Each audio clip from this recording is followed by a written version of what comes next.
Sí. No, está bien, como todo eso, vamos a ver si ya vemos beneficios y no lo vamos a meter. ¿Sí me pide? Sí, está como esquemas óseos.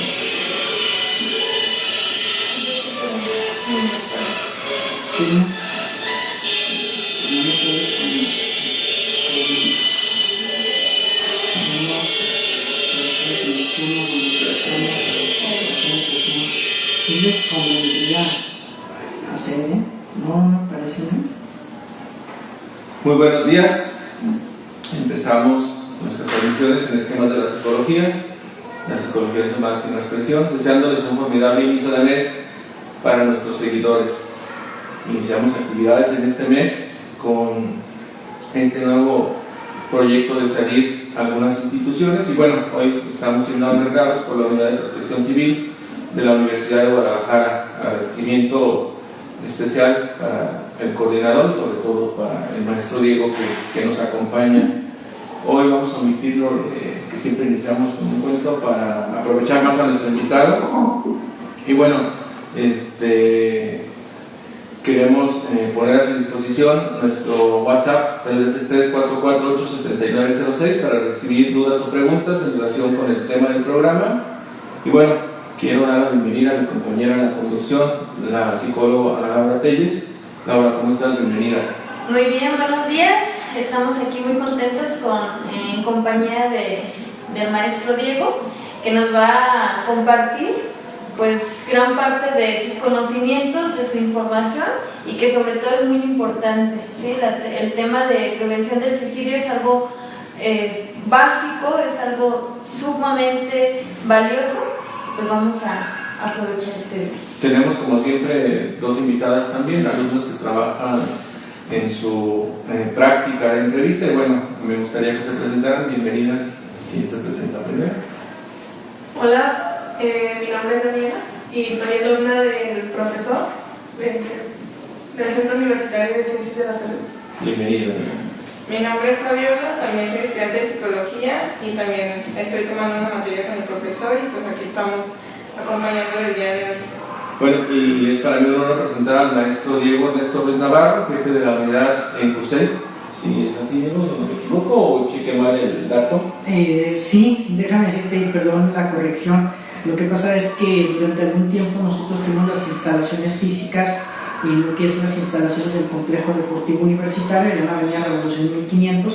Estábamos en remodelación aquí en las instalaciones de la Coordinación General de Servicios Universitarios, ya que ambas dependencias dependemos de esta coordinación, tanto Protección Civil como el Complejo Deportivo Universitario. Nos hicieron un espacio allá, incluso algunos documentos o algunos oficios que habían surgido antes de que nos regresáramos para acá aparecen allá. Nosotros dependemos de aquí de la Coordinación General de Servicios Universitarios, que coordina el maestro César Antonio Barra Delgadillo, y nos encontramos ahorita en las instalaciones de la misma.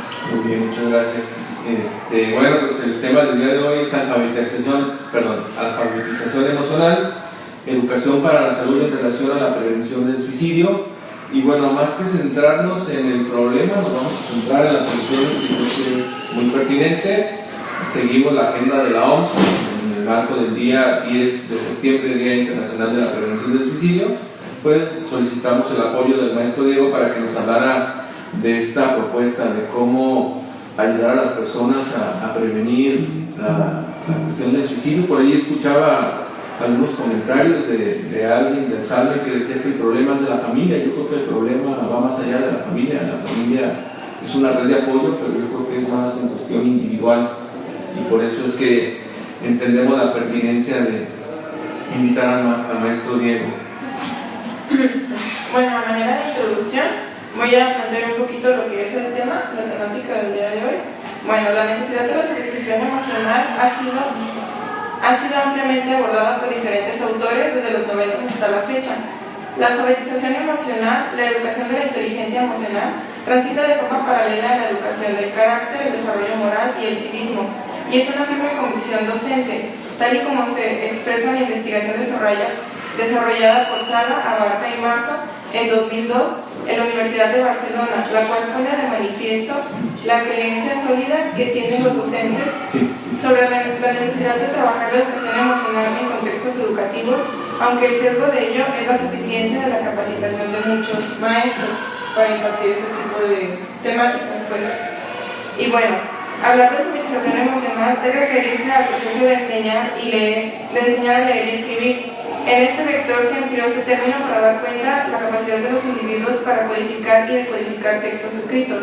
Sin embargo, nos preguntamos, ¿cómo es que se da la incorporación al currículum de la educación emocional, la inteligencia emocional, alfabetización emocional, o cómo debemos denominar a una necesidad tan básica y fundamental?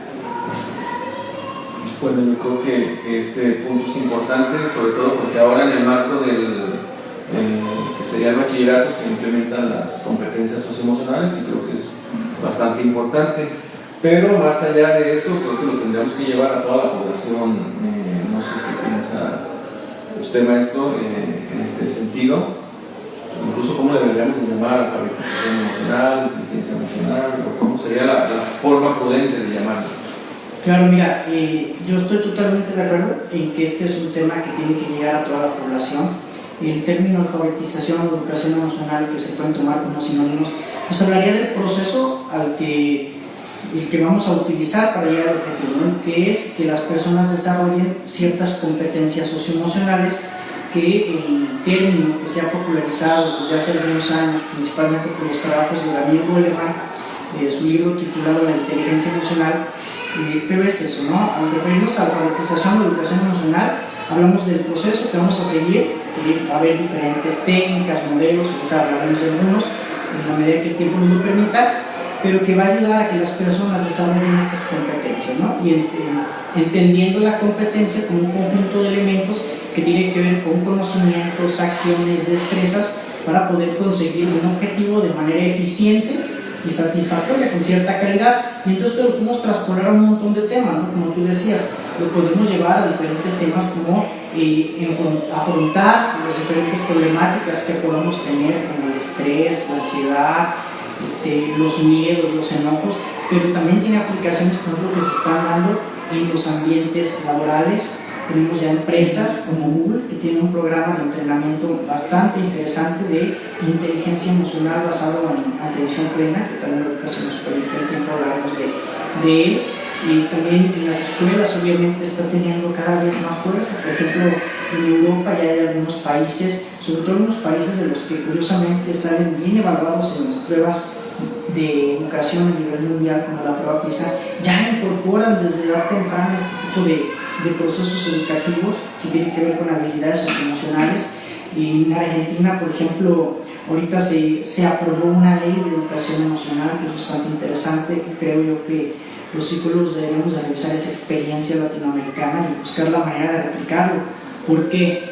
Porque hemos dedicado gran parte de los esfuerzos educativos a educar en lo que ocurre en el exterior y no estamos prestando atención en lo que ocurre en el interior. Yo les preguntaría algo que yo escuché en alguna ocasión, que de repente hasta el meme se convirtió, ¿no? ¿Quién de ustedes ha tenido problemas por no saber cómo obtener el trinomio cuadrado perfecto? Prácticamente nadie, ¿no? Salvo que seas ingeniero, matemático o algo así, y obviamente fuera del contexto escolar. Pero, por ejemplo, yo les preguntaría, ¿quién de ustedes tiene problemas con el estrés?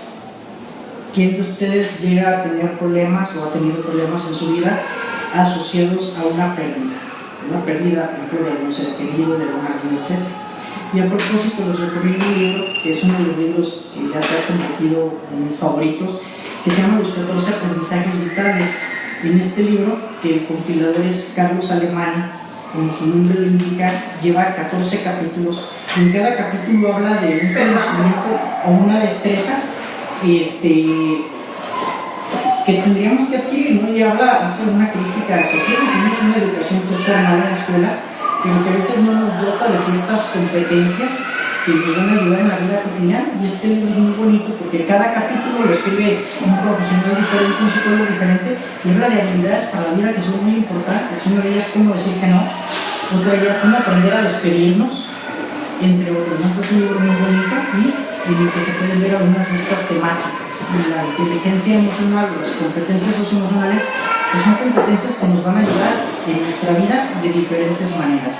En la salud, a ser más productivos, pero sobre todo a sentirnos más satisfechos y con un mayor bienestar, que creo que eso tendría que ser la aspiración y que, aunque suena muy romántico, pero tendría que ser eso, ¿no? De hecho, en alguna ocasión, revisando algunos textos, ya desde la antigua Grecia se proponía esto. Aristóteles decía que el objetivo de la vida era la eudaimonía, ¿no? Que es un término que hace referencia a un bienestar, pero un bienestar no solamente físico, sino completo. Bueno, respecto a eso también me gustaría comentar que de hecho se han hecho algunas investigaciones en las que se ha determinado también que la falta de este tipo de educación emocional también influye en las relaciones interpersonales que tenemos ahora.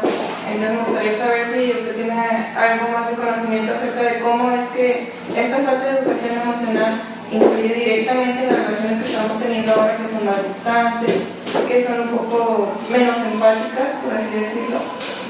Claro, nada más me gustaría hacer una acotación al respecto.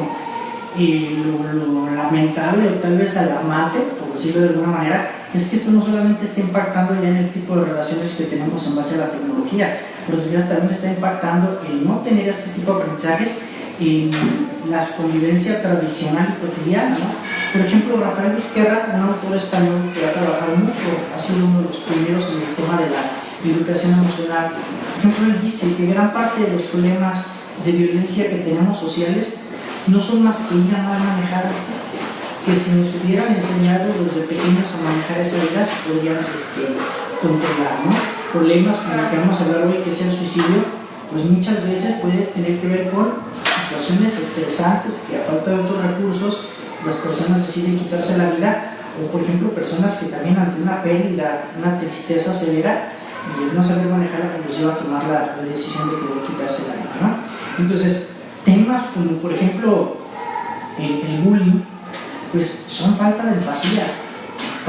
Y hay unas estrategias que han sido bastante interesantes para combatir esta problemática, que al mostrarle no solamente al agresor, sino también al espectador las consecuencias que puede llegar a tener las acciones violentas que se llevan a cabo contra una víctima, que de verdad le afectan, que no es un juego, eso llega a disminuir de manera significativa pues estas acciones, ¿no? De hecho, por ejemplo, Rafael Vizquerra tiene un libro muy bonito que es de cómo combatir el acoso escolar por medio de alfabetización emocional, y que plantea una estrategia que me parece muy interesante, que es por medio de una obra de teatro. Entonces también incluso el guión, ¿no? Para que le interese trabajar, traiga hasta el guión de cómo poder adaptarla a diferentes contextos. Ahora, si nos vamos a los temas de la tecnología, pues efectivamente estamos diseñados, ahorita que hablemos de algunos de los modelos de inteligencia emocional, por ejemplo, nuestro cerebro está diseñado para ser social y ser empático. De hecho, hay algo que se llama neuronas espejo, que estoy seguro que ya lo han escuchado en algún momento de la carrera, que nos ayudan a empatar y a conectarnos con los demás, ¿no? Y entonces, por ejemplo, a veces por el WhatsApp, que es una estrategia, una herramienta que se usa mucho, pues no podemos ver, por ejemplo, la cara de nuestro interlocutor, no podemos escuchar el tono de voz, y entonces eso que no recibimos de información y que solamente vamos a leer una frase que tal vez está dicha con buena intención, pues puede llegar a malinterpretarse, porque nos faltan una serie de elementos que son parte importante de la comunicación, y que al no tenerlos puede generar un distanciamiento mayor que el geográfico que podemos tener en ese momento, ¿no? Entonces, si se fijan, pues vamos viendo algunos puntos de aplicación o de importancia que tiene el hablar de esto en cualquier momento de nuestra vida, ¿no? Entonces, ¿por qué hablar de alfabetización emocional? Hablemos, ya tocamos el tema de las relaciones de pareja, las relaciones afectivas, el bullying, que es una situación muy complicada en este momento histórico, que a pesar de que se han implementado diferentes acciones, no se ha logrado completar, erradicar el problema de fondo, sino simplemente paliativos. La pregunta entonces, maestro, es ¿por qué hablar de alfabetización emocional? Ya nos diste como una introducción, pero ¿qué sería como lo más práctico, centrándonos en la cuestión de la prevención? Bueno, te puedo decir que ¿por qué hablar? Porque se necesita, porque ya es necesario, no podemos dejar de hacerlo. Fíjate que precisamente ahora en el marco del suicidio, y ahora que platicábamos del día del suicidio, perdón, y ahora que platicábamos de este programa, yo te hacía el planteamiento de cambiar un poco el enfoque, ¿no? Por ejemplo, el suicidio es un tema, aquí traigo unas estadísticas, pero no las voy a leer, porque no quiero que nos concentremos en eso. Es un problema bastante grave, es un problema que sigue incrementando. De hecho, fíjense, solamente les voy a compartir dos datos que me parecen bastante relevantes, pero también alarmantes.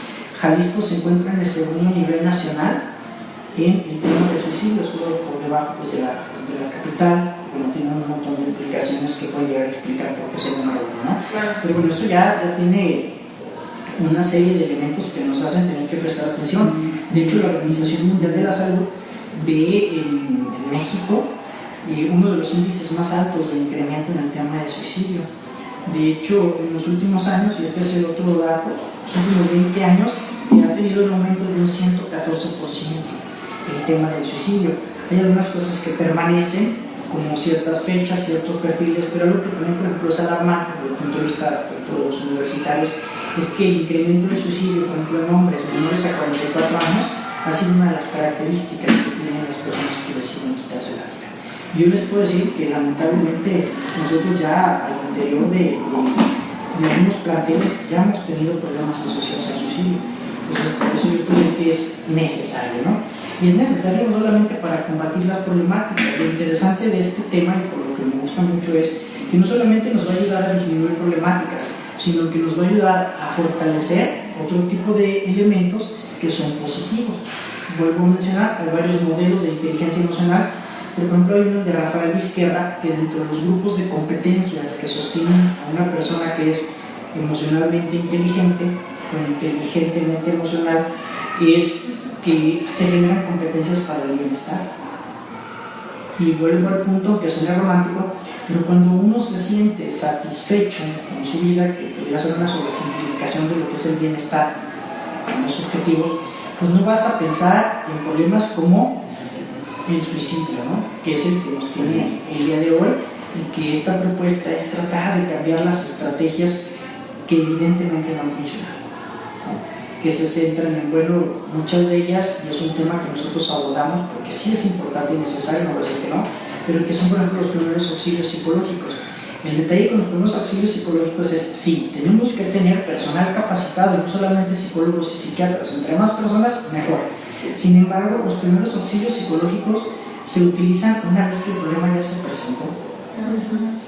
Y entonces, bueno, creo que como psicólogos, una de nuestras labores es prevenir esos problemas. Recuerden que la psicología tiene varias funciones, y una de ellas es predecir comportamientos, por ejemplo, ¿no? Modificarlos, etc. Entonces tenemos que trabajar en que no se presenten esas problemáticas. Habrá casos extremos en los que pues, sí, la persona sola no puede encontrar alguna otra solución a sus problemáticas.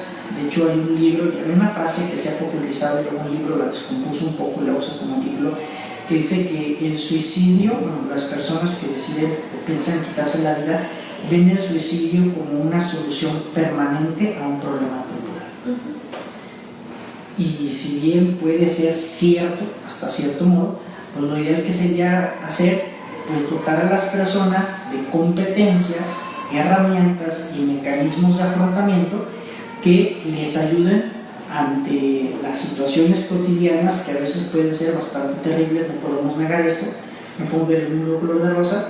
Pues estos mecanismos te fortalezcan de tal manera que las crisis que puedas llegar a tener, independientemente de la naturaleza de que sea la crisis de diferente naturaleza, pues podamos hacer frente a ellas con otras estrategias o con otras decisiones, ¿no? Muy bien. Entonces, con respecto al bienestar psicológico, maestro, es claro que los individuos con un manejo emocional presentan una buena autoestima, son felices, su salud mental y satisfacción vital que son significativas. ¿Cómo definiríamos desde su perspectiva la alfabetización emocional? Bueno, alfabetización emocional es el proceso a través del cual vamos a enseñar a las personas que desarrollen competencias socioemocionales o inteligencia emocional, ¿no? Que es el término, insisto, que más se ha popularizado, pero tal vez desde el punto de vista más técnico, psicológico, creo que lo más adecuado sería hablar de competencias socioemocionales. ¿no? Que incluso los mismos modelos que existen de inteligencia emocional se sostienen cada uno de ellos en competencias particulares, ¿no? Entonces, en el caso de... ¿Cuál era la pregunta? Perdón. ¿Cómo definimos la alfabetización emocional? Entonces, la alfabetización emocional sería el proceso por el cual entrenamos o formamos a las personas en esto, ¿no? Y más bien habría que definir lo que se conoce como inteligencia emocional o competencias socioemocionales, ¿no? Hay diferentes definiciones: Goleman, Vizquerra, Pablo Fernández Berrocal, por ejemplo Salvo y Mayo, que fueron como los que acuñaron realmente este término, aunque Goleman lo popularizó. Pero bueno, hay una que a mí me gusta, y unas más complejas que otras, pero la que a mí me gusta es esa que dice que la inteligencia emocional es esta capacidad que pueden desarrollar las personas, que eso es importante decirlo, se puede desarrollar. Hay personas que sí ya pueden nacer con ciertas habilidades o competencias de esta naturaleza, pero si no las tienes, lo maravilloso es que se puede desarrollar, ¿no? Pero vuelvo a la definición. Esta capacidad que tienen las personas para percibir, comprender, usar o manejar sus propias emociones y en algunos casos las de los demás. De hecho, vamos a ver que hay diferentes modelos de inteligencia emocional. Hay algunos que se consideran mixtos porque van a englobar no solo competencias que tienen que ver con mis propias emociones, sino con el poder interactuar de manera eficiente con los demás, ¿no? Que tiene que ver con una tal vez muy popularizada y que por desgracia el hecho de que se haya popularizado va haciendo que pierda cierto valor, que es la empatía, que hablábamos hace un momento de esto, ¿no? La empatía es un elemento que se debería desarrollar y que va a impactar no solamente en lo interpersonal, va a impactar en lo social y en lo político. Yo leía en unos textos sobre inteligencia emocional, pero la empatía como un elemento para comprender y ser parte de los procesos públicos del lugar donde vives, ¿no? Ser empático, vemos una noticia y tenemos que ser conscientes de cómo reaccionamos ante esa noticia, ante eso sucede, porque luego se va dando un proceso como el que describe Sigmund Bauman, un sociólogo muy importante, de la sociedad líquida, ¿no? De esta sociedad y las relaciones líquidas que se diluyen y que tiene un poquito que ver con lo que decías de las tecnologías. Y también tiene un libro más reciente que se llama Ceguera Moral, que ante los procesos extremos de globalización, pues vamos desensibilizándonos, ¿no? De algunos procesos de empatía. Por ejemplo, tenemos a una persona que despacha recursos en la calle, más transversal, y que ya lo pasamos de largo, ¿no? Prácticamente no lo vemos, y eso tiene una explicación hasta sociológica, pero que genera falta de empatía y participación en temas que deberíamos de abordar y que no deberíamos de normalizar, como la violencia, por ejemplo, porque ahorita estamos en nuestro estado viviendo una situación bastante complicada en ese tema, y que el suicidio pues, también es violencia, ¿no? Solo para puntualizar, definir cuáles serían como esas competencias socioemocionales, y bueno, de acuerdo a un autor que consulté, se habla de autoconciencia, se habla de autorregulación, regulación interpersonal, habla de empatía, que ya lo mencionaba el maestro Diego, motivación, que hoy ha cambiado esta perspectiva y que creo que atina esta cuestión de la cuestión líquida, ¿no? Que hoy es una perspectiva y al momento siguiente ya puede ser otra, ¿no? Dependiendo del contexto, la resolución de conflictos y finalmente el trabajo colaborativo, el trabajo en equipo. Bajo esta premisa entonces pues adquiere pertinencia hablar de la alfabetización emocional. Creo que es un punto importante pues hacer llegar a nuestros seguidores que comprendan que la inteligencia emocional no nace con Daniel Goleman, sino va más allá, con Salovey y Meyer, que fueron los precursores de estos conceptos, y que bueno, al final el que le da el boom y que se atreve a decirle de qué se trata esto es Daniel Goleman. Bueno, hoy lo utilizamos hasta en la sopa, ¿no? Pero desde esta perspectiva, maestro, ¿cuáles serían como los factores que pueden incidir en relación a que se presente una situación de riesgo? Me queda claro que el suicidio puede ser una, pero puede haber más, ¿no? Sí, claro, hablamos hace rato, por ejemplo, del acoso escolar. Los mismos problemas que tienen que ver con las emociones. Por ejemplo, hay unas emociones que son emociones básicas, universales, y que tienen que ver directamente con la biología de la supervivencia, ¿no? Una de ellas, por ejemplo, que tiene que ver con problemáticas de esta naturaleza, es la tristeza. Que la tristeza, por ejemplo, cuando no se sabe manejar, no se sabe vivir de forma adecuada, que puede ser bonita si aprendemos a convivir con ella, pues se puede convertir en un trastorno, que es la depresión. y entonces eso va a generar una serie de problemáticas. Una de ellas, y tal vez de las más trágicas, sería por ejemplo el suicidio, ¿no? Pero eso puede llegar a impactar a muchas personas. Fíjense que, si mal no recuerdo, el año pasado, el 2017, la OMS ya declaraba la depresión como la enfermedad más incapacitante del mundo. Entonces eso es terrible, y eso habla de asignaturas pendientes que tenemos los psicólogos, ¿no? Estamos dejando de formar en estos temas que son importantes, porque de repente, pues sí, las estrategias nuevamente, ¿no? Que son los fármacos, etcétera, que no critico el uso de los fármacos, no me gusta, pero son necesarios en algunos casos. Pero el fármaco, ¿qué va a hacer? Va a atacar los síntomas del problema, pero no va a atacar a las problemáticas, y muchas problemáticas sociales. Como decía, la otra emoción que quiero mencionar es el enojo, que el enojo mal manejado, que puede ser muy positivo cuando se maneja bien, pues se va a convertir en violencia, ¿no? Y esta violencia descontrolada pues va a generar problemáticas como las que vivimos hace poco de unas personas a las que incendiaron vivas, ¿no? Entonces, bueno, esto nos habla de un mal manejo de las emociones, también de una falta de empatía importante, entre otras cosas. Y solo para contextualizar, ahorita que mencionaba los quemados que fue en Puebla, por una situación que se dio en redes sociales, tenemos por ahí algunos seguidores, por cierto, Juan Barretos de Uruguay, es para contextualizar, en Puebla sucede en base a una noticia que quizás no fue bien estructurada o confiable, y se da la quema de 2 personas. Bajo esta premisa, entonces, maestro, sería un problema el no saber reconocer las emociones, porque claro que la cuestión de la depresión es una enfermedad que incapacita a muchas personas, de acuerdo a lo que mencionábamos, pero en ocasiones la tristeza también es necesaria, ¿no? Para poder estructurar situaciones de la vida cotidiana, situaciones mismas del individuo, incluso para los procesos de duelo.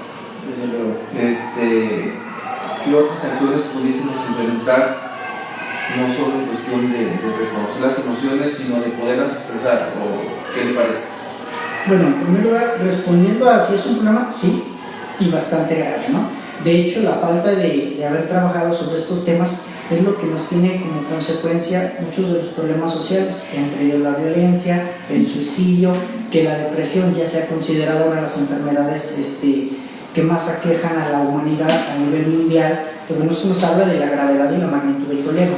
Lo importante aquí es que todas estas competencias, tú mencionabas ahorita algunas, se pueden desarrollar. Obviamente, para desarrollar esto va a requerir trabajo, porque muchas veces pensamos que leyendo algún libro, independientemente de si es de superación personal o es de divulgación científica, que aquí hago una acotación, perdón que lo diga, pero creo que todos los libros son de superación, menos algunos de superación. Pero a veces podemos llegar a pensar que, bueno, por leer un libro, ir a una conferencia, escuchar un programa como este, pues ya, ¿no? Va a requerir, el primer paso obviamente es el conocimiento, ¿no? El conocimiento del tema para después profundizar y realizar algunas actividades y algunos ejercicios. Déjame decirte algo que a veces es muy chistoso, pero a pesar de que este es un tema que trato de trabajar mucho, a mí el libro de Goleman no me gusta. No me gusta, a pesar de que es un bestseller que se vende como pan caliente, después de muchos años todavía sigue estando así en algunos tops. A mí no me gusta porque el libro, si bien tiene algunas partes muy bonitas y muy enriquecedoras, creo que ya basta con leer algunas, no sé, 100 páginas de las casi 500 que tiene, creo que son 400 y tantos, empezar a hacer un ensayo científico, pues te queda como claro la importancia y qué es el tema, pero no te ayuda mucho a desarrollarlo. Entonces, bueno, aquí lo importante es aprender que esto se convierte o se descompone en habilidades, y estas habilidades podemos ejercitarlas. Por ejemplo, la primera de ellas es, y en esto coinciden prácticamente todos los autores y todos los modelos, es la conciencia emocional. Es saber identificar qué es lo que estoy sintiendo, porque si yo no identifico qué es lo que estoy sintiendo, pues difícilmente podré manejarlo, ¿sí? Y hay por ahí una frase de José María del Toro, un escritor que es también muy popular, pero es muy bonita. Dice: ¿de qué sirve que un niño sepa dónde poner a Neptuno en el universo, pero no sepa dónde poner su tristeza, ¿no? Y entonces, en este sentido, ¿yo qué le recomendaría a la gente? que se acerquen a materiales, que se acerquen a cursos de capacitación, que se acerquen con especialistas, obviamente también que en algunos casos, pues desde luego cuando sea necesario acudan con el psicólogo, ¿no? Ningún libro, ninguna conferencia, ningún programa va a sustituir el apoyo terapéutico que puede dar un profesional. Pero bueno, en ese sentido, buscar información, practicar, hay unos libros muy prácticos, por ejemplo, un libro delgado, que es bastante bonito y creo que es muy económico todavía, que se llama Cómo desarrollar la inteligencia emocional, que es de Pablo Fernández Berrocal y Natalia Ramos. Y ese libro trae muy poca teoría, realmente explica lo que es necesario explicar, te conceptualiza qué es la inteligencia emocional, qué son las emociones, para qué sirven, por qué funcionan, cómo funcionan. Pero el libro se descompone en capítulos específicos, primero de las competencias a desarrollar, pero después trae capítulos específicos para manejar ciertas problemáticas cotidianas. Por ejemplo, trae un capítulo para hablar del duelo. Entonces yo le recomendaría a la gente que se acerque. Ahora, nada más hay que aclarar, y esto pues tiene que ver con un programa de psicología. Es bueno que se popularice el término. El detalle es que cuando se populariza, luego a veces, cuando algunos temas de la psicología o de la ciencia en general se vuelven populares, muchas veces se llega a generar mucha información superficial. Se comercializa el tema y entonces, como tú lo decías, ¿no? Ahorita se habla de emociones hasta en la sopa, lo cual es bueno, pero hay que saber seleccionar muy bien la información, porque entonces de repente vemos algunos libros de estos como manuales de recetas de cocina que salen muy económicos, 10, 20, 30 pesos, y cómo desarrollar la inteligencia emocional. Y muchas veces, bueno, pues es información bastante superficial y con poco rigor científico, que habrá que ver qué tipo de información buscamos, pero sobre todo lo que les mencionaba, requiere práctica. ¿Cómo voy a desarrollar la conciencia emocional? De muchas maneras, desde realizar ejercicios de introspección y reflexión y preguntarme qué estoy sintiendo, que sería una primera pregunta. La segunda es ¿por qué lo estoy sintiendo? ¿Cómo lo estoy sintiendo? Vamos a ver que las emociones, toda emoción va a tener un componente físico. Hay personas que, por ejemplo, ante el enojo, pues sienten estrés, no sé, en la espalda, en el cuello. Hay personas que les duele la cabeza, les da migraña en algunos casos. Hay personas que, por ejemplo, les da gastritis o que les da colitis. Entonces, empezar a identificar qué es y ponerle nombre, ¿no? De hecho, esto ya sí es una técnica que parece bastante sencilla y eficaz, que se llama etiquetado emocional. Cuando tú le pones nombre a lo que estás sintiendo, eso ya de antemano es una estrategia que te va a ayudar a disminuir la intensidad. Entonces, si yo me encuentro triste, así, bueno, pues me encuentro triste. No me voy a preguntar por qué estoy triste. Entonces, bueno, esto me va a ayudar a clarificar y entender qué tipo de sucesos o personas me van a generar esta emoción, que tal vez no es la más conveniente para mí en determinado contexto. Y entonces, el saber de dónde viene, pues también me podrá ayudar a evitarla en futuras experiencias, ¿no? Solo por poner un ejemplo. Y eso nos lleva pues, a precisamente el otro tema, que tal vez es como el más recurrente, porque como el público en general, que es esta competencia que tiene que ver con el manejo de las emociones. Y esto se relaciona mucho, por ejemplo, a técnicas de primeros auxilios psicológicos o intervención en crisis, que esta parte de la gestión emocional tiene que ver con ser capaz de manejar, regular y utilizar mis propias emociones. Ojo que en ningún momento estoy diciendo negar, porque entonces luego a veces, no me siento triste, ¿no? Ante una pérdida. Entonces no sentirte triste ante una pérdida, pues aparentemente pues va a hacer que no trabajes sobre ella y que permanezca ahí, y que entonces esa tristeza luego se puede ir acumulando, o en el caso del estrés, y es lo que lleva, por ejemplo, a explicar algunos fenómenos del suicidio. ¿Qué nos dicen las estadísticas? Que se suicidan más los hombres que las mujeres, y puede haber múltiples explicaciones para ello, pero el suicidio es un tema muy complejo, pero vamos pensándolo desde el punto de vista como tradicional y cultural, ¿no? A los hombres nos han dicho que debemos ser feos, fuertes y formales, y algunos pues somos feos y formales, también no fuertes, pero algunos cumplimos por lo menos dos, ¿no? Entonces nos han dicho eso, y entonces luego nos dicen que los hombres no deben de llorar. Entonces tenemos una pérdida y no liberamos esa pérdida de forma adecuada, no acudimos con el psicólogo porque seguimos pensando que el psicólogo es para los locos, etcétera. No hacemos nada. Y en cambio, por ejemplo, las mujeres sí se lo permiten, lloran, piden ayuda, lo platican, lo expresan, Y si bien eso no va a sustituir lo que en algunos casos tendría que hacer un terapeuta, ya de antemano sirve como una especie de válvula de escape para liberar esta presión emocional que existe y es real, ¿no? De hecho, lo que nos dicen algunas investigaciones es que las personas que no expresan sus emociones van por lo menos 3 veces más al médico que las que sí.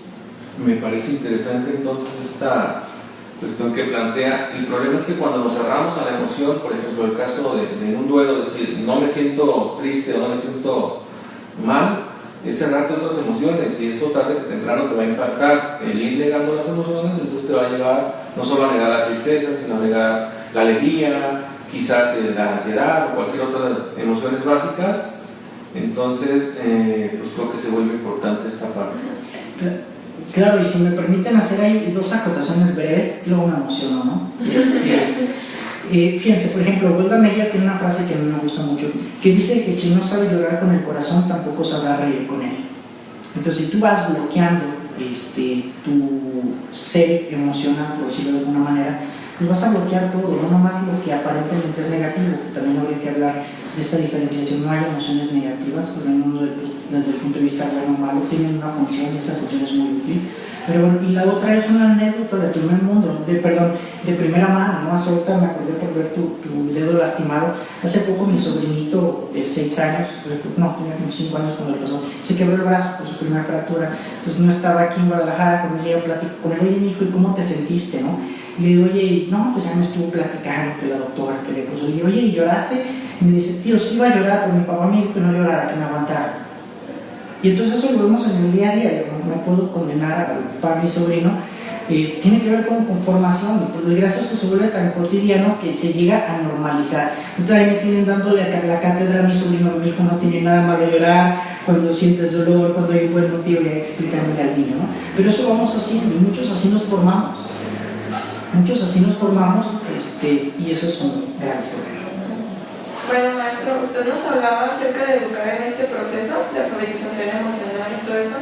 ¿Quién cree usted que tendría o tiene la idoneidad para educar, más allá de que uno se acerque a los libros y se acerque a cierta bibliografía, pues, ¿quiénes serían las personas idóneas para educarnos en este rubro? Mira, yo pensaría, es una pregunta interesante, pensaría en 3 figuras que más que idoneidad creo que son de suma importancia.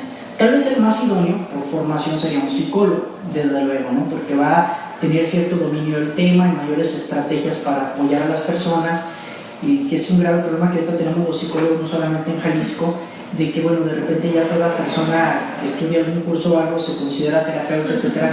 Pues bueno, para poder ayudar a las personas con sus procesos personales, sobre todo cuando son complejos o peligrosos, como el caso del suicidio, pues requieres de ciertas destrezas que van más allá de aplicar una técnica, ¿no? Sino requieres de conocimientos de personalidad, etc., ¿no? Entonces, bueno, tal vez desde el punto de vista técnico sería el psicólogo, ¿no? O la psicóloga, etc. Sin embargo, pues creo que habría 3 figuras que son fundamentales en esto, y tal vez la primera serían los padres y la familia. ¿Por qué? Por proximidad. Yo escuchaba también, creo que esto se lo leía a Rafael Vizquera en un libro que tiene sobre orientación y educación emocional, que la educación emocional debería de darse desde antes de nacer, ¿no? ¿Por qué? Porque hay procesos, por ejemplo, de estrés durante el parto que experimenta la madre, obviamente, no vamos a meter temas místicos que de repente hay algunas posturas, ¿no? Respetable, pero bueno. Entonces, que la madre sepa desde ese primer momento del embarazo manejar sus estados emocionales va a impactar en el desarrollo óptimo del niño, ¿no? Porque hay estas situaciones de naturaleza hormonal y todo. Pues no decir desde que el niño ya nace. Un ejemplo de lo que les platicaba ahorita de mi sobrino. La alfabetización emocional se tendría que dar desde antes del nacimiento, ¿no? Obviamente desde una perspectiva científica y con información veraz. Entonces, los padres y la familia, que son, al menos todavía en nuestro país, en muchos espacios, pues siguen siendo el principal y el primer agente socializador. Hay que recordar algunas teorías como la de Vygotsky, del aprendizaje vicario, que siguen muy vigentes, en las que los niños también pues, van a aprender mucho, no solamente lo que se les dice, sino lo que se observa. Vuelvo al tema de la violencia. Y hace algún tiempo yo veía, bueno, ya varios años, un comercial que me gustaba mucho que decía que la violencia en la calle empezó en una casa, ¿no? Y entonces si el niño ve que, tal vez voy a decir un cliché, ¿no? Pero sigue ocurriendo mucho, por desgracia, también es un gran problema la violencia hacia la mujer. Si el niño ve que el papá es violento con la mamá, que ante un enojo pues es normal golpear a nuestros seres queridos o expresarlo de esa manera, pues eso va a aprender y eso va a replicar, ¿no? Entonces, bueno, la familia y los padres tal vez en particular, pero incluso los mismos hijos más grandes que ayudan, pero obviamente para eso se requiere que tanto los padres como los hijos más grandes pues también tengan estas destrezas, de lo contrario pues no va a ser muy eficaz. La segunda, los maestros o las escuelas, pero bueno, pensando en que los maestros tienen un contacto directo con los niños, cada vez se habla más de estrategias, por ejemplo, de educación emocional para docentes, para procesos de tutoría. Hay un libro hermoso, que también es un libro de mis favoritos, que se llama Lo que hacen los mejores profesores del mundo, de Ken Bain, los mejores profesores universitarios. Y entonces describe, por ejemplo, cómo nos impactan nuestros profesores, ¿no? Y una serie de entrevistas, investigaciones y resultados que realizaron, de qué características tenían, por ejemplo, los profesores que impactaban más la vida de los alumnos. Y no se centraban en los conocimientos técnicos. Tenía que ver con estas habilidades socioemocionales de prestarle atención al estudiante, de dedicarle tiempo, de no verlo solamente como una mera responsabilidad, etc., ¿no? Incluso el humor, hasta el uso del humor, por ejemplo, en la docencia, era uno de los indicadores principales, y todo ya por encima pues, del conocimiento técnico de una materia. Entonces, esos profesores que nos marcan y que desde con su ejemplo hasta cómo interactúan con nosotros sin desearlo, pues van a también educarnos socioemocionalmente. Y ya un tercer actor, que tal vez es bastante abstracto, pero que sería pues, el gobierno, ¿no? El gobierno que también tendría que jugar. Fíjense que hay países en el mundo, acaba de salir un libro publicado que habla sobre felicidad y bienestar y políticas públicas. Hay países en el mundo que le apuestan a esto. Por ejemplo, Bután es un país pequeño pero muy interesante, que ya más que trabajar en los procesos de Producto Interno Bruto, ya cuando ellos van a realizar una política pública, antes de autorizarla, piensan en cómo va a impactar eso en el bienestar de los pobladores, y entonces ellos están trabajando sobre la felicidad interna bruta. Y entonces el realizar políticas públicas que vayan en concordancia con eso, les ha dado resultados bastante interesantes como sociedad, y no tienen muchos de los problemas a los que nosotros en primer mundo nos estamos enfrentando, ¿no? Como es estrés, es ansiedad, es violencia, es suicidio, bullying. Y si te fijas, y tal vez estoy sobresimplificando esto, muchos de los problemas sociales tienen que ver con carencia de habilidades socioemocionales. En algún momento, hace como 7 años, creo, 6, el doctor Vicente Caballo Manrique, que vino a un Congreso Internacional de Salud Mental aquí al curso de G, nos dio un taller de habilidades sociales, y él decía que gran parte de las problemáticas por las que acude un paciente a terapia tienen que ver con falta de habilidades sociales o socioemocionales, ¿no? Si vamos más profundo. Entonces, fíjense el impacto que puede tener, ¿no? Sí, que por ejemplo las habilidades sociales son un conjunto de técnicas y estrategias que nos permiten pues, expresar emociones, sentimientos, sensaciones, reconocer que tenemos derechos y eso mismo reconocer en los demás, ¿no? Y estaríamos hablando de autoestima, de autocontrol, de empatía, de comunicación, de resolución de problemas, trabajo en equipo y asertividad, que entonces pareciera que son dos cosas diferentes. Una tiene que ver con la cuestión social y la otra tendría que ver más con la cuestión individual. Claro, pero a final de cuentas, bueno, muchas veces se tiene que conceptualizar para su entendimiento, su estudio, su entrenamiento, pero al final de cuentas impactan en lo mismo. Por ejemplo, volviendo a los derechos, pues tal vez el primer derecho que debo tener es a sentirme como me siento. Hay veces que no se nos permite, y ha sido muy raro mi acercamiento a estos temas, porque yo al contrario, ¿no? Me jactaba de ser así como poco emocional, y fui práctico, objetivo, ¿no? Cuando por ejemplo Howard Gardner, que no pudimos hablar de esto, pero que parte de su trabajo sirve como base para la propuesta de inteligencia emocional, Howard Gardner dice que cuando tú combinas tus pensamientos con tus emociones, esto es mucho más poderoso que las habilidades o conocimientos técnicos y combinados, ¿no? Entonces vuelvo al tema. Yo recuerdo que en alguna ocasión que yo me deprimí, que fue tal vez la única vez en la vida que lo hice, y cuando me vio mi padre, que en paz descanse, se sorprendió tanto de verme así porque yo suelo ser así como pues, alegre, ¿no? Y social, etc. Lo primero que hice cuando me vio así fue, se le transfiguró la cara y me dice, no, a ti no te permito que te pongas así.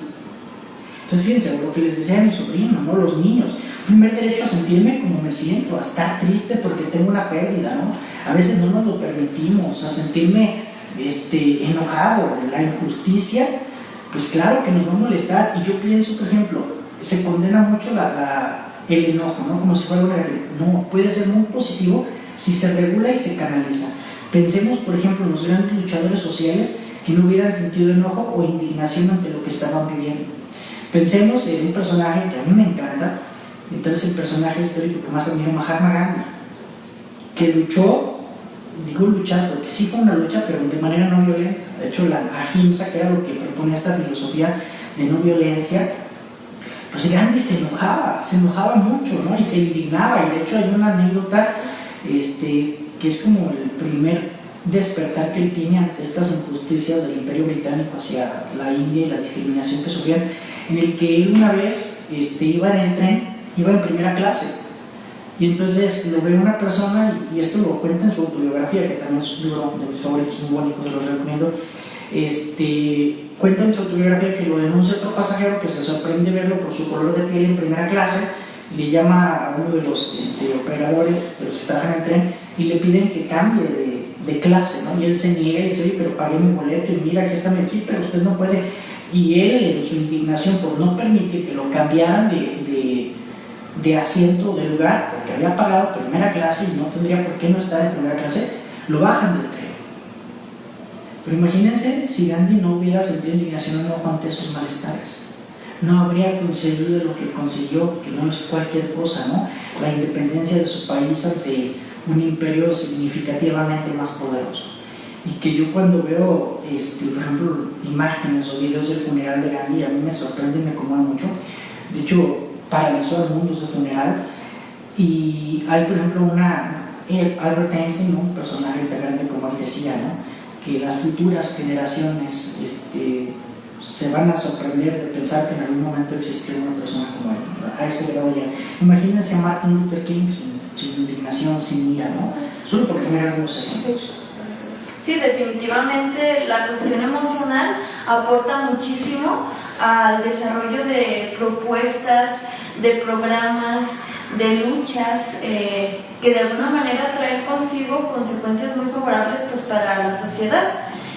Definitivamente tenemos esta lucha incluso actual con las emociones y con esta nueva cultura de alfabetizar en las emociones, en el que de alguna manera la tristeza actualmente todavía es sinónimo de debilidad, que el enojo es sinónimo de una persona que molesta, que es negativa, que destruye, que por ejemplo el hecho de la apatía es alguien flojo, ¿sí? Entre tantas y tantas situaciones pues a nivel emocional, y que incluso la situación, algo tan sencillo pues como es el amor, la alegría, se suele asociar con alguien que ilusiona, que es idealista, que no toca la realidad, que no es realista y que por tal motivo se está en contra de ese tipo de expresiones afectivas. ¿Cuántas veces, porque no nada más es la negación de las emociones como tal negativas, como podríamos decir, sabemos que no hay negativo, pero que socialmente así se categorizan, pero sin embargo está también la negación a vivir aquellas emociones positivas, como es el asombro, como es la alegría, como es el gozo, la felicidad, el placer, todo este tipo de sensaciones, emociones que definitivamente marcan la diferencia en el desarrollo de una persona y que pueden impactar favorablemente en una relación de pareja, en una relación familiar, en las relaciones sociales con los amigos, en las relaciones incluso, por ejemplo, con los vecinos, ¿no? Que es a lo que queremos llegar, que existan una sociedad emocionalmente libre, sana, saludable, que favorezca y que sobre todo con el objetivo de ciertamente prevenir cualquier situación de ideas suicidas. Ciertamente en alguna etapa de nuestra vida, de nuestra existencia, nosotros llegamos al cuestionamiento: ¿para qué existo? ¿Quién soy? ¿Qué quiero? Bueno, todas estas situaciones ontológicas básicas del ser humano. Más sin embargo, la idea es responder con acierto, con una situación llevando a la persona a algo favorable, a algo constructivo, y que realmente la vida tiene muchísimos vertientes, muchísimas formas de llevarla, de poder investigar, de poder buscar, de poder experimentar, que hay muchísimo para lo cual nosotros existimos, vivimos y podemos impactar, ¿no? Aquí sí, definitivamente, como lo dice el maestro muy atinadamente, tiene que ver con reconocer nuestras emociones, pero también reconocer nuestras motivaciones, reconocer cuáles son aquello que nos alimenta, y no de alguna manera desprestigiar ninguna situación, ¿no? Puede ser una situación académica lo que nos impulse, puede ser una situación de pareja, una situación familiar, lo que nos impulse, lo que nos lleve y nos conecte con este sentido de vida. Puede ser una situación incluso religiosa, puede ser una causa noble, no sé, tantas cosas pues que podemos de alguna manera conectarnos con un sentido de vida, incluso una situación de una obra de teatro, de una situación artística. Bueno, las oportunidades son muy variadas, pero definitivamente el objetivo pues del tema incluso del día de hoy es ofrecer este tipo de información tan valiosa, tan importante, y que lleguemos a identificar en qué situación estamos actualmente. Porque si tenemos un problema social, hablando del suicidio, eso quiere decir que muchos, incluso, ya lo decía el maestro, están en una situación depresiva. Bueno, cada quien tenemos nuestras propias situaciones, y definitivamente somos personas que convivimos con estos términos, que convivimos con este tipo de experiencias, y que sin embargo, aún a pesar de esto, necesitamos herramientas para poder sobresalir y salir adelante. La pregunta que siempre nos hacemos, maestro, es ¿dónde podríamos solicitar apoyo para la intervención? Y bueno, por ahí ofrecemos algunos teléfonos. Igual si consideras prudente que le agreguemos a esta lista la misma apoyo con ustedes, pues bueno, sería gratificante. Salve, que es el 3833-3838, la línea de atención telefónica 075 o el 911. UPAC, la unidad de policía de atención en crisis, 3668-7940. Se pueden hablar desde el interior del estado, 01800-227-4747. En Ciencias de la Salud está CAPIT, que es las clínicas de atención psicológica integral para el bienestar, donde pueden solicitar el servicio, 1058-5200, extensión 33756. Está el Centro de Evaluación y Diagnóstico, que es el mismo teléfono de CAPIT, con la extensión 33830. Está CECETCO, es el 33420261 o terminación 62. Está impulsando motivos, que es 1523-2189, y esquemas en la clínica 3x3-448-7906. No sé si nos puedas ofrecer ahí un teléfono o un espacio donde también nos puedan apoyar a la ciudadanía. Mira, nosotros por el tipo de problemática que atendemos, la cantidad de personal y todo, nos es difícil ofrecer algún servicio de esta naturaleza. Yo salvo algún curso de capacitación o algo así, sí, ¿no? Pero más bien, yo ahorita estaba recordando de dos instituciones. Bueno, una es una institución, tema de... Hay un chico que con un equipo de trabajo están tratando de prevenir el suicidio, la clínica anti-suicidio, que por ahí en Facebook pueden encontrar alguna información al respecto. Pero, y a propósito, quiero meter algunos comerciales, ya se nos fue el tiempo, pero de manera rápida. Uno de ellos es que el 19 de septiembre vamos a tener el macrosimulacro, los invitamos a todos a que participen, y lo menciono porque me hizo recordar tu pregunta algo importante.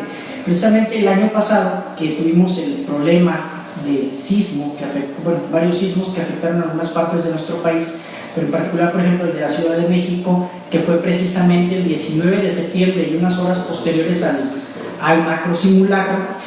Hubo una red de psicólogos que empezaron a articularse en el país ofreciendo estos servicios como de intervención en crisis a las personas que pudieran sentirse pues, con problemas de estrés, de tristeza o de preocupación después de lo del sismo. Desconozco, pero habría que revisar y lo buscamos y lo compartimos a través de ustedes, si existe, ¿no? Pero hubo una serie de psicólogos que de manera altruista en todo el país se ofrecieron a brindar apoyo cuando alguna persona tuviera estas problemáticas. Habría que revisar, creo, hasta donde yo sé, sigue como en funcionamiento y en disposición.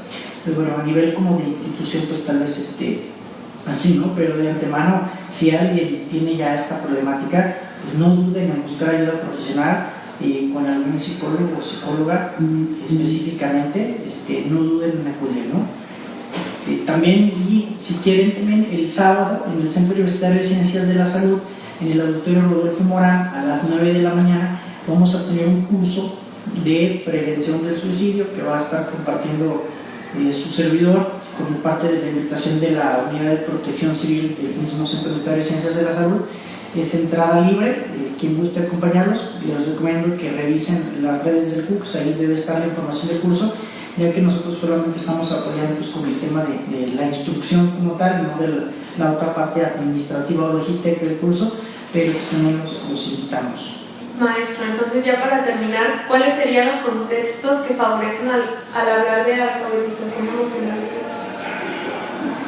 Contextos, bueno, yo creo que en el caso de un contexto de apertura por parte de las autoridades, ¿no? Apertura y conocimiento, obviamente creo que la apertura y el apoyo va a venir una vez que conozcan la importancia, la relevancia y la utilidad del tema, que son muchos, y bueno, ese sería uno, ¿no? También obviamente la apertura personal, insisto, vivimos en una sociedad no solamente en nuestro país, sino a nivel mundial, que ha venido como ponderando esta parte de la intelectualidad por encima de la emocionalidad, como si fueran opuestos, ¿no? Una dicotomía de mente-cuerpo también que impacta en programas de salud. Ya por ahí un neurólogo importante, Antonio Damasio, que tiene un libro que se llama El error de Descartes, cuestiona precisamente esta dicotomía que se hizo por René Descartes ya hace bastantes años y que todavía lo seguimos viendo, ¿no? Entonces, apertura por parte y apoyo por parte de las instituciones, también obviamente apertura y búsqueda de nosotros mismos, ¿no? Al final de cuentas, si las condiciones del entorno se favorecen, pero pues yo no estoy dispuesto a acudir, a buscar, a practicar, insisto, esto que suena muy bonito, si no lo practicamos, no vamos a desarrollar las competencias, no basta con conocerlas, si bien el primer paso es ese, pues requiere práctica, son habilidades, toda habilidad que queramos desarrollar requiere estudio y práctica, y lo mismo va a ocurrir con el tema de las emociones, pero una vez que nosotros podamos utilizar de manera eficiente nuestras emociones, eso nos va a hacer más productivos, menos propensos a problemáticas como el suicidio, el estrés, enfermedad, etc. Pero sobre todo nos va a hacer más felices, y a manera de cierre hay una gran rama, una perspectiva de la psicología que está estudiando estas cuestiones del bienestar desde el punto de vista de la ciencia, obviamente, y no desde el punto de vista romántico, que hay modelos, ¿no?, para alcanzar el bienestar o felicidad, y una de las características que tiene esto son el experimentar emociones positivas, ¿no? Experimentar emociones positivas, y en ese sentido, bueno, pues también nos va a ayudar a ser más felices, ¿no? ¿Qué es más importante que nuestra propia felicidad y la felicidad de lo que nos rodea? Entonces hay un académico de la Universidad de Pensilvania, que no recuerdo su nombre, que es matemático y filósofo, y que ha estudiado mucho este término de la positividad, y no como el club de los optimistas de ay, sí puedo, del bravo, ¿verdad? Sí, no, desde luego que eso es insostenible, ¿no? Pero desde el punto de vista, por ejemplo, la ciencia, y fundamentado con algunos elementos como motivación científica, etcétera, que suena muy técnico, pero es real, él habla de que la palabra positividad tiene su raíz en el latín, que es así como ponere, ¿no? Que para nosotros los latinos entendemos bien ponere de poner, pero entonces positividad tiene que ver con poner, con construir, ¿no? Sobre todo construir. Entonces la positividad no es como, ay, me levanto y ya, no, tienes que hacer una serie de cosas para que te conviertas en una persona con una perspectiva, con una visión del mundo realista, pero no fatalista, ¿sí? Sino orientada más hacia el crecimiento. ¿Y a la construcción? A la construcción hay una psicóloga, no recuerdo su nombre, norteamericana, que establece que hay, sí, claro, mentalidad de crecimiento y mentalidad fija. Entonces esto nos va a ayudar a tener una mentalidad de crecimiento. Bueno, Muy bien, bueno, ya para despedirnos, agradecemos su participación. Como siempre, pues nos mantenemos en el gusto de nuestros seguidores. Los invitamos para la siguiente sesión, que sería Psicología Urbanística, las microciudades y el crecimiento. Nos despedimos, muchas gracias. y agradecemos Un placer. pues sus likes, sus comentarios, estamos aquí a sus órdenes y agradecemos sobre todo la participación y la colaboración del maestro Diego. ¿Sí? Muchísimas gracias, que pasen un buen Gracias. día, nos vemos la siguiente semana. Vamos, no, yo tengo un placer. Sí, Se nos muchas fue el tiempo gracias. muy rápido y Sí. es demasiado, ¿no? Pero ahí cuando quieras, luego que comenzamos en ¿Ya nada más la foto? Ah, bueno, Ajá. Sí, es cierto lo que dice, porque en la